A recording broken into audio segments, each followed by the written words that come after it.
Hey everyone, this is Tim here from Your Six Studios. Today in this video, I'm going to show you how to listen to the radio on your Tesla. So the annoying thing is you do need premium connectivity because there is no antenna or anything on the car. I wish they would have added that at least. But I guess they're trying to sell connectivity. So I'm going to go to Wi-Fi for the example, turn this on, and then I want to go to the three dots. There's something called TuneIn. We can go to Sirius XM, but that costs even more money.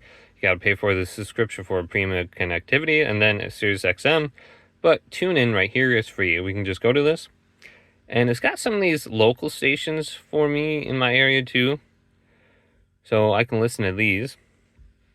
And it's got some random radio stations here, music for me. So it kind of goes off of your area, which is kind of nice. So if you got a different vehicle, I got my Malibu right there. And I'm going to be listening to the same radio stations. We can go to radio on the top. Here's some other ones, AM, internet only, etc. So you can just select one of these and start listening. You can look at these different options on the top, explore by category. We can just go to local. That's probably my favorite.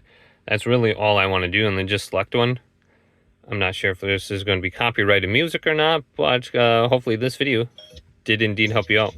And a lot of times they start with advertisements, so it's not as fun.